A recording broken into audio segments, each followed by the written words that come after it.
Saúde da igreja com a paz do Senhor, amém? Prazer muito enorme estar aqui hoje, com essa oportunidade de pregar a palavra do Senhor, falar de Deus.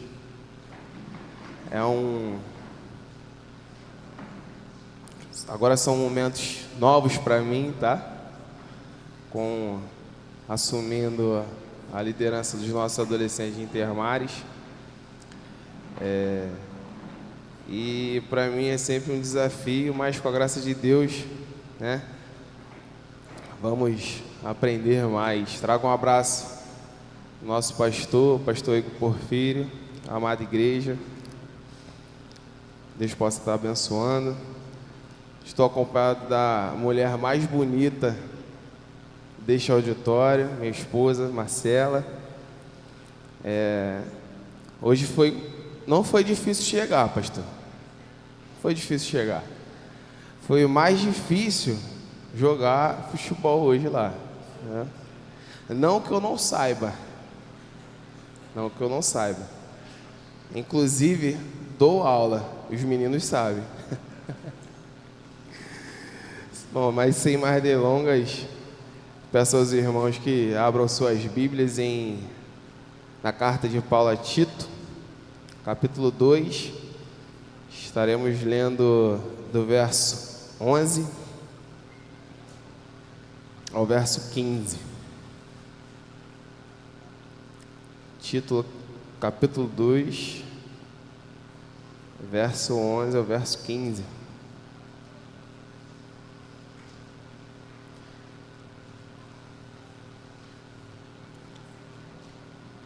Essa versão é RA, porque a minha versão é RA, entendeu? Aí eu pedi à igreja para ler junto comigo, alternadamente. Eu estarei lendo os ímpares e peço à igreja que esteja lendo os pares. Título, capítulo 2, verso 11 ao 15. Leamos. Os gloriosos benefícios da graça salvadora de Cristo.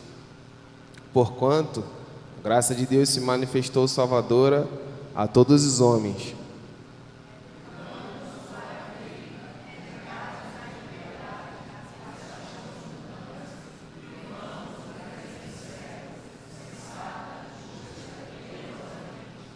Aguardando a bendita esperança e a manifestação da glória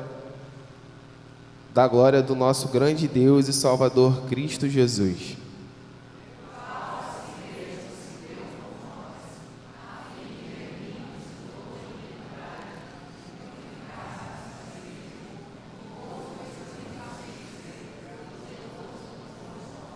Todos. Exorta e repreende também com toda autoridade. Ninguém te despreze. Senhor, meu Deus e meu Pai, louvado seja teu nome, pois só tu és Deus digno de ser louvado. Tua palavra foi aberta, lida, e agora, Pai, eu te peço, Pai, que eu seja usado por ti, Pai. Seja a boca tua, Pai, para trazer a tua palavra à tua igreja, Senhor. Esvazia-me de mim, Senhor, esteja comigo, em nome do Senhor Jesus. Tenha misericórdia da minha vida, Senhor. Amém. Certo professor, chamado Nilson Fanini, ele dava aula, explanava sua aula na EBD, e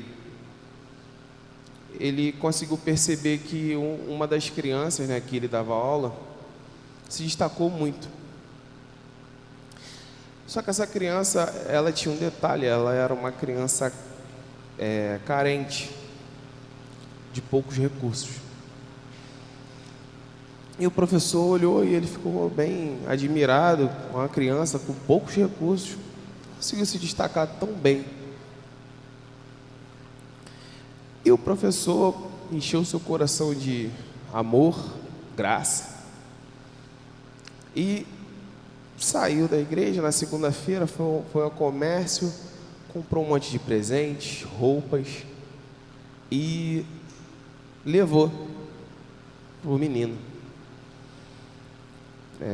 Esse menino, percebendo que o professor vinha com muitos presentes, chegando perto da sua casa, próximo à sua casa, ele pegou uma pedra e tacou no professor. Acertou o professor na cabeça. O professor desmaiou.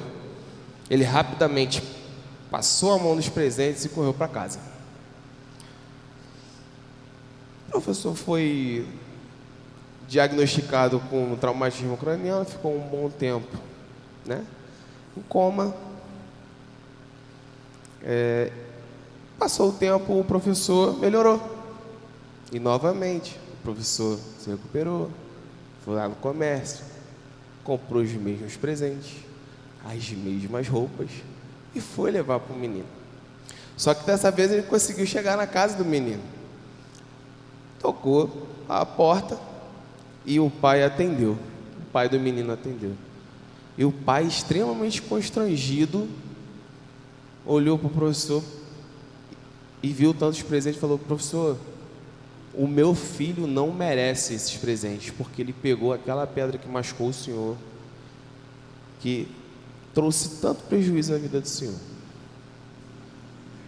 E o professor olhou para ele e disse: o seu filho não merece, mas ele precisa dos presentes. Paulo escreve a Tito, instrui Tito, e manda Tito para Creta, uma ilha da Grécia, que era extremamente complicada e reconhecida por seus maus caminhos. Os cretenses eram viciados em dinheiro, trocavam tudo por dinheiro. Acreditava-se que Zeus, o deus grego, vinha da ilha de Creta. Eles acreditavam nisso, eles se orgulhavam disso, que Zeus enganava mulheres para conseguir o que queria. Zeus enganava qualquer pessoa para conseguir o que queria. E eles eram também mentirosos, muito mentirosos. Na época, inclusive, o termo mentiroso era associado a eles diretamente. Então, os cretenses eram pessoas complicadas. E Paulo escreve a Tito, instrui Tito, para que Tito consiga instruções para, não é converter, mas conseguir influenciar aqueles cristãos. No verso 11, vamos dar a exposição do texto. Vamos começar, versículo a versículo. Vamos pegar alguns detalhes. Eu esqueci de marcar o tempo. Não que o pastor tenha me dado tempo, tá, galera? Só questão minha mesmo. Verso 11. Pedir para o pessoal a gente acompanhar. Porquanto a graça de Deus se manifestou Salvador a todos os homens.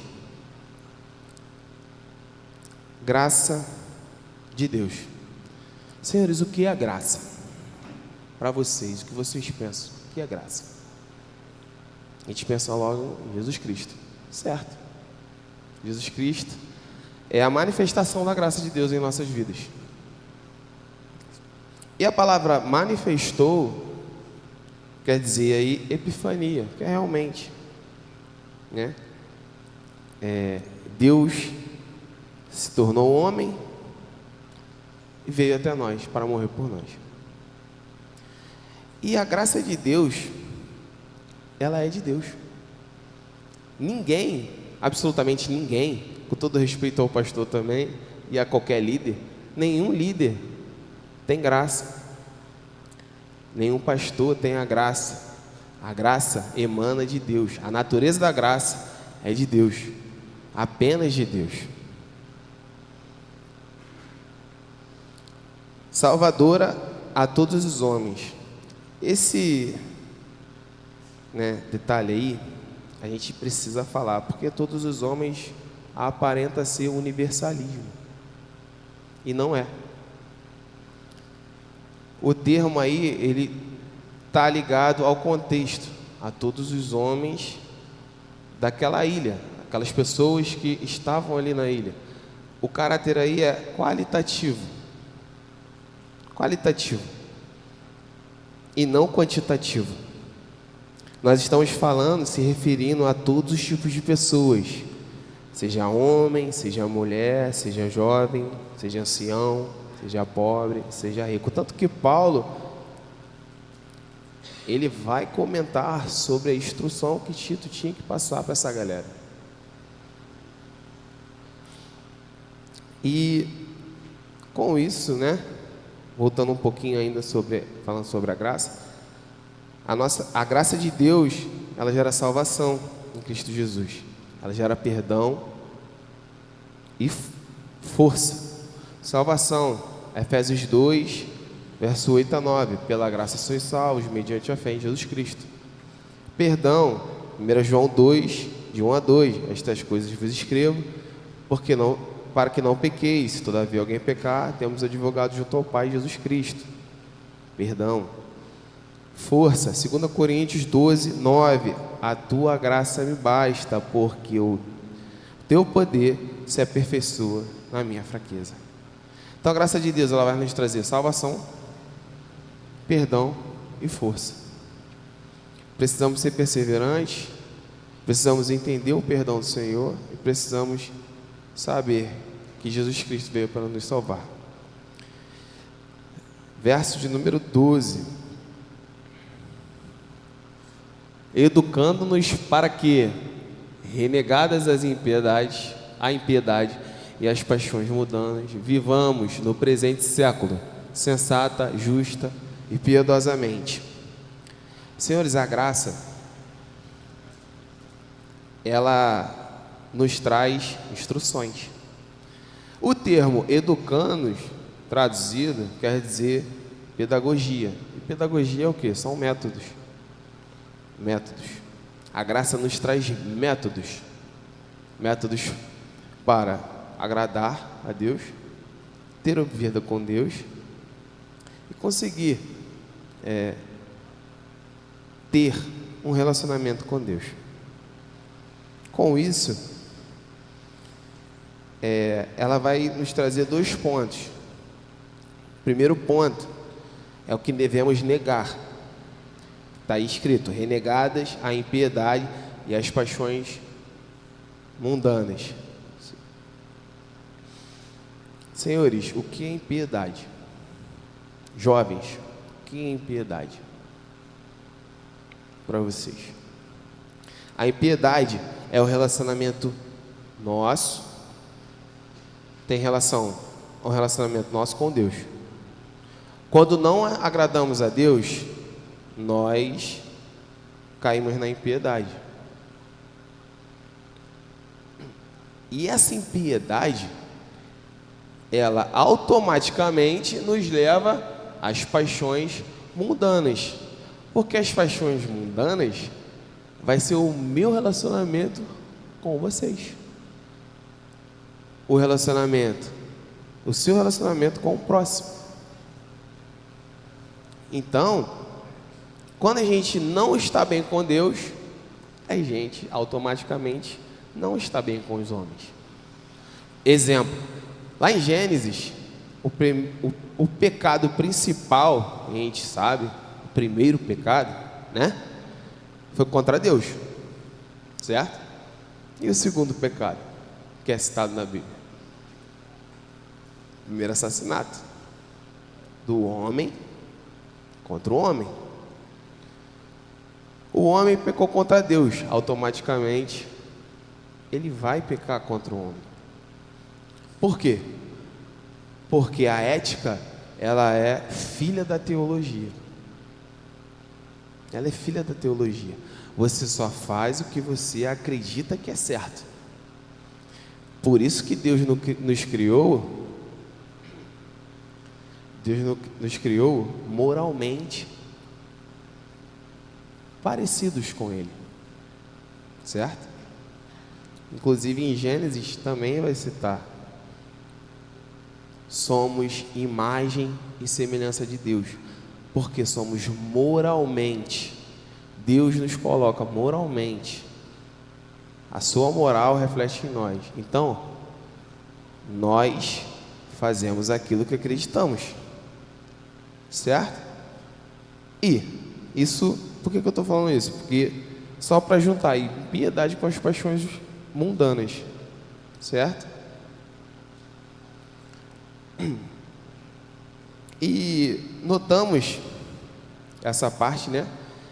Que a pedagogia da graça, ela vai nos mostrar a parte que devemos negar e a parte que devemos fazer, certo? Aliás, a gente vai nutrir essa outra parte, que é parte B, verso 12, no presente século.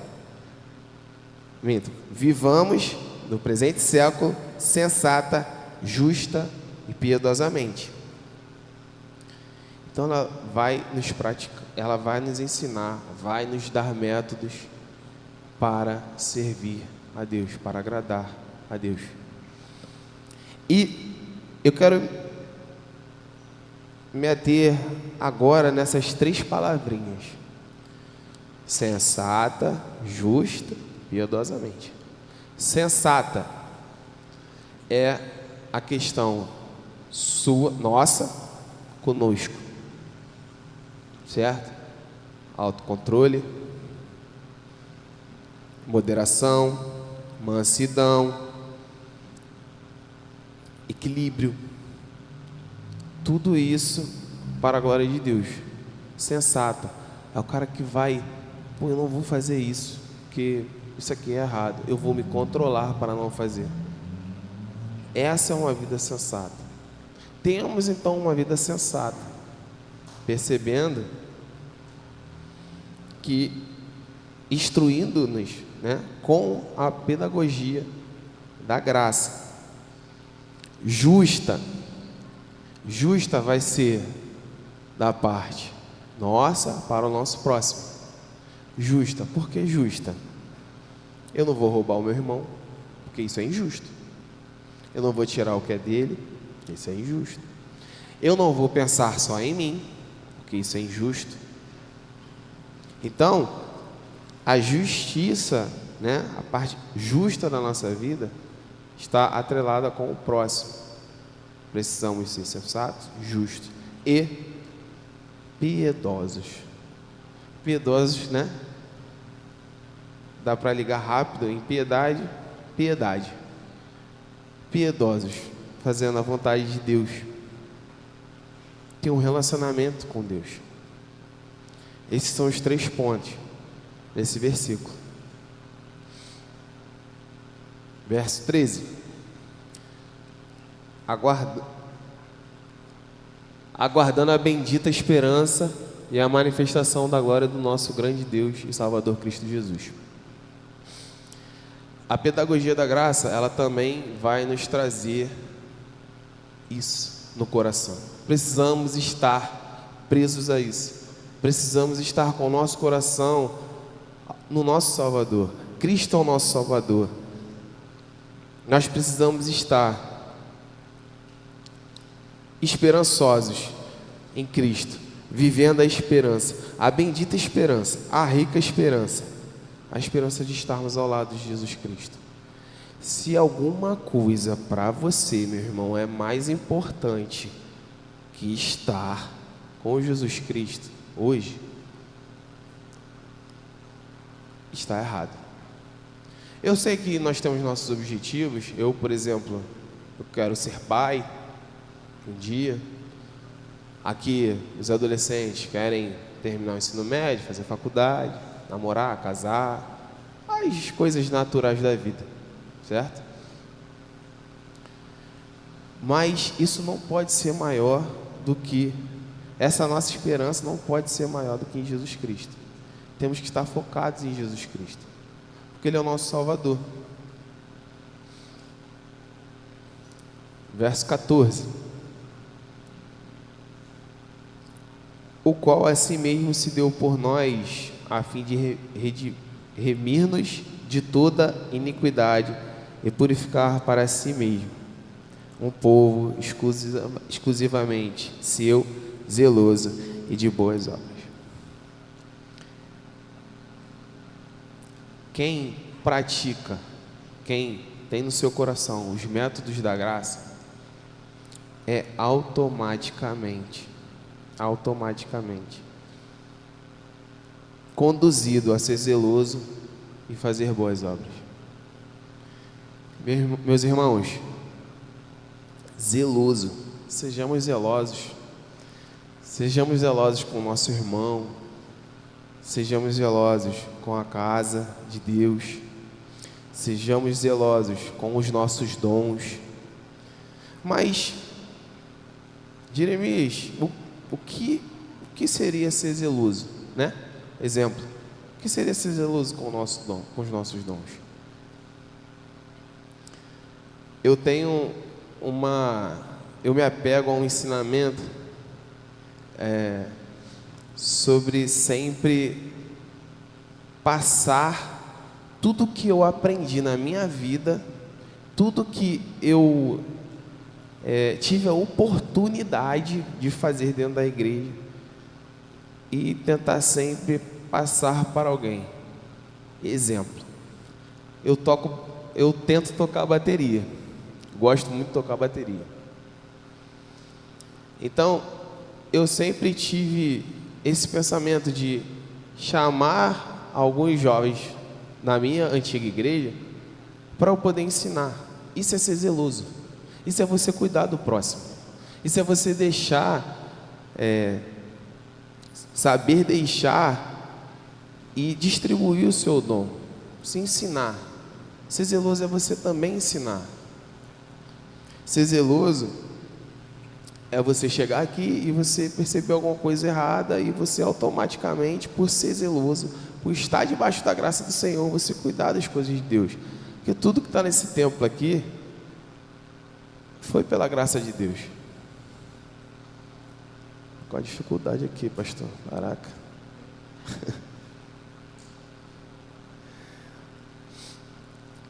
Boas obras. Você sendo zeloso com a casa de Deus, com seus dons, automaticamente você faz boas obras. Até porque a fé sem obras é morta. Paulo vai falar isso. A fé sem obras é morta. Então, meus irmãos, façamos boas obras. Tenhamos fé, mas façamos boas obras. Temos que ter isso em mente. Verso 15. Dize estas coisas, exorta e repreende também com toda autoridade, ninguém te despreze.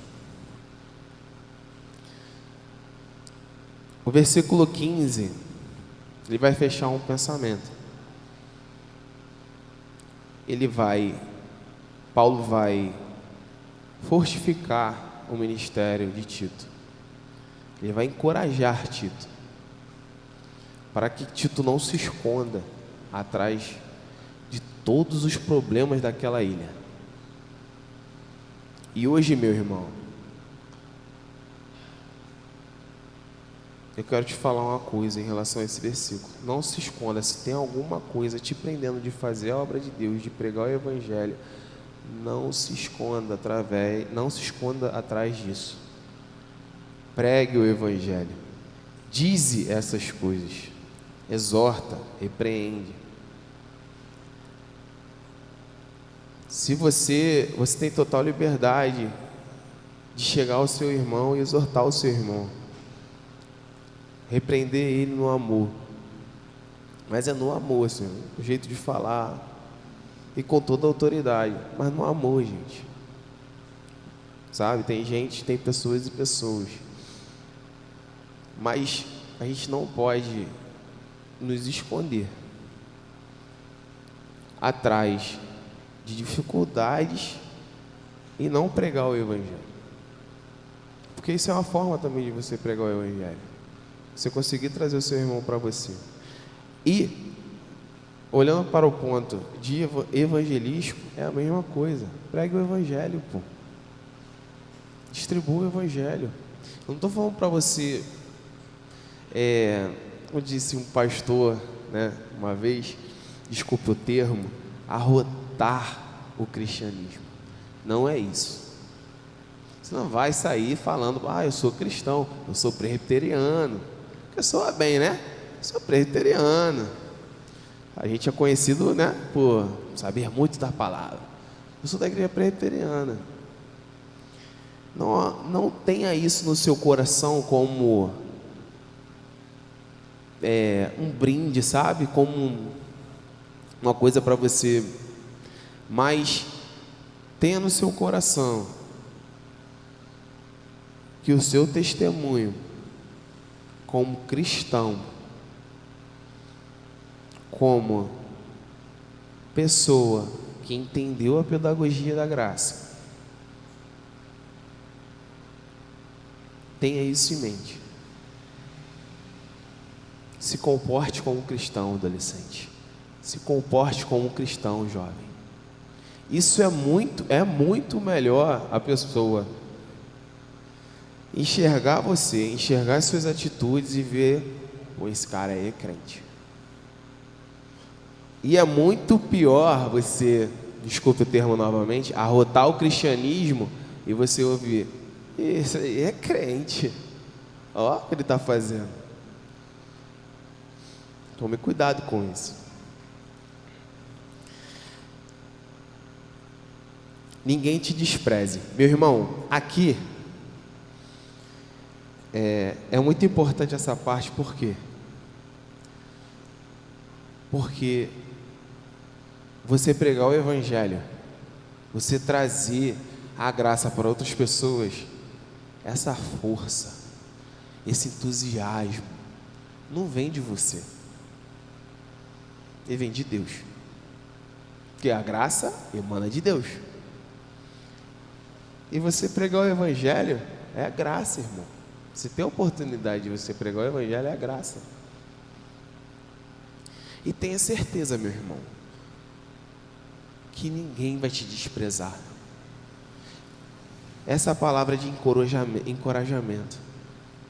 As pessoas não vão te desprezar se você estiver debaixo da pedagogia da graça, vivendo de acordo com o que foi falado, sensata, justa e piedosamente. As pessoas não vão te desprezar, porque isso não vem de você. Todos esses comportamentos vêm de Deus. E Paulo garante isso a Tito, porque Paulo confia em Deus. Algumas implicações agora, para a gente conseguir, entender. Entender não, relembrar, Primeiro, meus irmãos, a graça vem de Deus. Novamente, a graça vem de Deus. A graça não vem de outra pessoa. Essa é a primeira aplicação. Tenha isso em mente. A graça vem de Deus. Apenas Deus Ele é o detentor da graça. Mais ninguém. Como eu disse, não é pastor. Todo respeito ao nosso pastor, aos nossos pastores. Meu pai é pastor, inclusive. Não é líder. Desculpe, pais e mães, mas não são vocês, é Deus. Segundo, relacionamento com Deus. Tenhamos um relacionamento com Deus. Por quê? Porque está ligado à piedade, a uma vida piedosa. Então tenhamos um relacionamento com Deus. Da mesma forma, com o próximo. Porque como eu disse, se a gente tem um relacionamento com Deus, a gente automaticamente vai ter um relacionamento com o próximo. 3 é com o próximo. 4, viver de maneira sensata, justa e piedosa. Novamente, entendamos isso. Sensata, justa e piedosa. Sensata, autocontrole. Você é um cara sensato. Você vive de acordo com a pedagogia da graça. Então você vai ser sensato. Você vai ser justo, porque você vive de acordo com os métodos da graça. Piedosa, novamente, o relacionamento com Deus. Você vai agradar a Deus, porque você vai viver de maneira piedosa. Então tenhamos isso em mente: sensata, justa e piedosa. 5. Aguardar Jesus Cristo em primeiro lugar. É a quinta aplicação. Vivamos aguardando Cristo, Jesus, o Senhor e Salvador de nossas vidas. 6. Permanecer nos ensinamentos. A conferência começou ontem, né? Ontem. Com certeza, os que estiveram aqui ontem aprenderam muita coisa. Permaneçam nesse entendimento, nesse pensamento, aliás. Permaneçam nisso. Isso é importante para você. Não largue o Evangelho, não largue o Evangelho. Concluindo, meus irmãos, aquele professor Nilson Fanini, na verdade, Nilson Fanini é o pastor que contou essa história. Aí eu botei o nome dele como Nilson Fanini para me ajudar. Ele tinha a pedagogia da graça no coração dele. Ele foi gracioso com aquele rapaz, aquele menino, com aquela família. Sejamos também, tenhamos esse pensamento que a graça que vem de Deus, sejamos piedosos, para que o nosso relacionamento com Deus reflita para o nosso próximo. Então, meus irmãos, ainda concluindo, né? A graça desse professor, com certeza, mesmo o rapaz, mesmo o pai, constrangido com a situação, mesmo o menininho lá, aquele, né? Lá no Rio de Janeiro a gente chama de pivete. Mesmo ele fazendo o que ele fez, o professor,